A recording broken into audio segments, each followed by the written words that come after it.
जय भीम, जय संविधान, जय क्रांति। साथियों, गांधी क्यों न ब्राह्मणों बनने के लिए आंदोलन किया, आमरण अनशन किया, क्यों अछूतों के लिए SC/ST OBC के लिए आमरण अनशन कर दिया, जब उनको पूरा आज़ादी का अधिकार बाबा साहब ने दे दिया था, अंग्रेजों से छीन कर लाए थे। इस समय गांधी क्यों आंदोलन किया SC/ST OBC माइनॉरिटी के खिलाफ? क्योंकि गांधी यही आमरण अनशन ब्राह्मणों के लिए क्यों नहीं किया, बनियों के लिए क्यों नहीं किया, ठाकुरों के लिए क्यों नहीं, सवर्णों के लिए क्यों नहीं किया? ये उसकी एक बड़ी गांधी जी की बड़ी साजिश थी। गांधी जी जो है वो विदेश से पढ़कर जब आते हैं तो कोट पैंट में आते हैं, लेकिन जब वहाँ आकर गांधी देखा कि भाई यहाँ तो बड़े लोग नंगे भूखे हैं, तो गांधी फिर से विचार करने लगे और इनके साथ रहना है तो इनके साथ रहना और इनसे सत्ता छीनना है तो इनके जैसा बन के रहना होगा। तो उन्होंने वही कोट पैंट फेंका, उतारा और नंगे हो गए, आधी धोती आधी ओढ़ते, आधा पहनते, नंगे होकर आधी धोती पहनकर दंगे दिखाने लगे। और जब आधी धोती पहनकर तो सभी लोग कहेंगे नंगे भूखे, तो जैसा सब यहाँ की जनता भूखे नंगी थी वैसे ही गांधी अपना वेशभूषा बदल लिया। आज भी उसके गांधी के फोटो हैं, पोस्टर हैं उसी, क्योंकि आधा धोती ओढ़ते थे, आधा धोती पहनते थे गांधी जी। और सबको SC/ST OBC को किस तरह से गुमराह करके बहुजनों का अधिकार छीने और उनके खिलाफ ही आमरण अनशन करने बैठ गए। और लोग समझ रहे थे कि ये अंग्रेजों को भगाने के लिए गांधी जी आमरण अनशन कर रहे हैं। लेकिन उस समय टेलीविज़न, अखबार कम थे, केवल ब्राह्मणों के ही समाचार और माध्यम ज़्यादा थे। लोगों ने गुमराह कर, ब्राह्मणों ने बहुजनों को भी गुमराह कर रखे थे और गांधी को राष्ट्रपिता महात्मा गांधी का नाम देकर एक देश को ये आज़ाद कराने के लिए अंग्रेजों को भगाए। लेकिन गांधी अंग्रेजों को भगाने के लिए आमरण अनशन नहीं किया, कभी नहीं किया, अंग्रेजों के विरोध में कभी नहीं खड़ा हुआ, क्योंकि गांधी हमेशा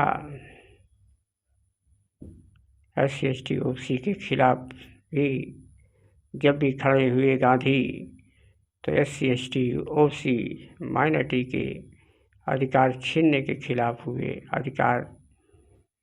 उनको अधिकार न मिले इसके लिए वो खड़े होते थे हमेशा। और वो आमरण अनशन कर देते थे ताकि SC OBC माइनॉरिटी को अधिकार न मिले। और सवर्णों का जो राज चल रहा है, जिस तरह से जातिवादी उसके धर्म ग्रंथों के अनुसार जब देश चल रहा था, पूरा SC OBC माइनॉरिटी गुलाम था, उसी तरह गांधी सोचते थे कि ऐसे ही देश सवर्णों के हाथ में बागडोर हो और SC/ST गुलाम हमेशा बने रहे। इसलिए गांधी ने बड़ी सोची समझी रणनीति के अनुसार चाल खेल खेले और SC/ST OBC के आज़ादी का अधिकार वो छीन लिए। आज जो हमारे सांसद विधायक आरक्षण में जाते हैं, आरक्षण से वो गुलाम बन के जाते हैं। यही वजह है। वो जो 2 वोट का अधिकार था वो गांधी ने छीना, क्योंकि वो समझते थे कि इनकी तो संख्या ज़्यादा है, हमारे लोगों ब्राह्मणों की संख्या कम है, तो ये तो हर जगह से जीत जाएंगे और ब्राह्मण सत्ता में नहीं होगा। इसलिए 2 वोट का अधिकार गांधी ने छीना। आमरण अनशन करके बाबा साहब को मजबूर करके, उस समय बाबा साहब अकेले लड़ाइयाँ लड़ रहे थे। इतना जातिवाद, पूरा ब्राह्मण उनके पीछे पड़ा रहता था और वो अकेले अपने विद्वता के बल पे, कलम के बल पे लड़ाइयाँ लड़े और जीते और बहुजन समाज को अधिकार भी दिए। लेकिन यही गांधी ने उनके अधिकार को छीन लिया दोबारा और आज SC ST OBC minority Gandhi करते हैं। लेकिन गांधी के फोटो भी अपने घरों में लगाते हैं, लेकिन ये नहीं समझते गांधी जी उन्हीं के ही पत्ते साफ कर दिए, उन्हीं के अधिकार को छीन लिए। तो गांधी ऐसे थे और बाबा साहब जो अधिकार दिए थे वो सबको बराबरी का दर्जा दे रहे थे, सबको बराबरी का अधिकार दे रहे थे। इसलिए बाबा साहब लगातार अकेले लड़ाइयाँ लड़ रहे थे। लेकिन वहीं गांधी पूरे OBC को मिलाकर, सवर्णों को मिलाकर गुमराह करके बाबा साहब के खिलाफ ही भड़का देता था और भड़का कर उनके खिलाफ ही आमरण अनशन करता था। और गांधी जी जिस तरह से बाबा साहब को धोखा देकर और उनसे अधिकार छीना, तो ऐसा बहुजन समाज को सोचना होगा। बहुजन समाज इस बात को सोचे हमारा दोस्त और दुश्मन कौन है, क्योंकि आज भी कांग्रेस भाजपा ही बहुजनों की कट्टर दुश्मन है, क्योंकि कांग्रेस भाजपा ही पूरे देश में सत्ता में राज कर रही है और आज भी बहुजन गुलाम है। 10% ब्राह्मण पूरे देश पे 3% ब्राह्मण पूरे देश पे राज्य कर रहा है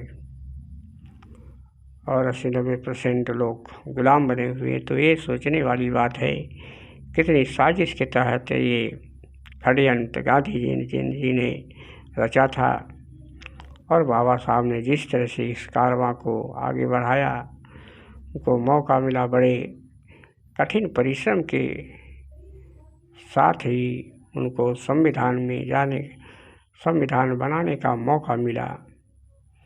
नहीं तो ही कांग्रेस गांधी उनको जाना नहीं देना चाहते थे कि कहीं बाबा साहब अम्बेडकर कहीं संविधान न लिख दे, एक अछूत आदमी संविधान न लिख दे ताकि हमारे लोगों की नाकें कट जाएगी।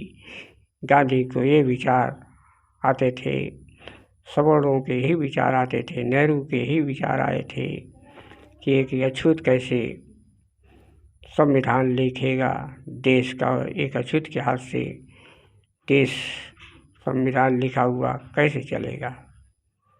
लेकिन गांधी की मजबूरी हो गई, क्योंकि डॉक्टर अम्बेडकर जैसा पढ़ा लिखा पूरे दुनिया में ढूंढने पर नहीं मिला। जब गांधी खोज कर हार गए, बाबा साहब को मौका मिला।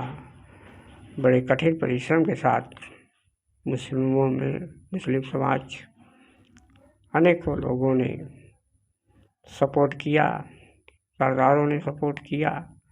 अब बाबा साहब ने संविधान सभा में पहुँचे और इसीलिए बाबा साहब आज पूरे दुनिया में जाने जाते हैं।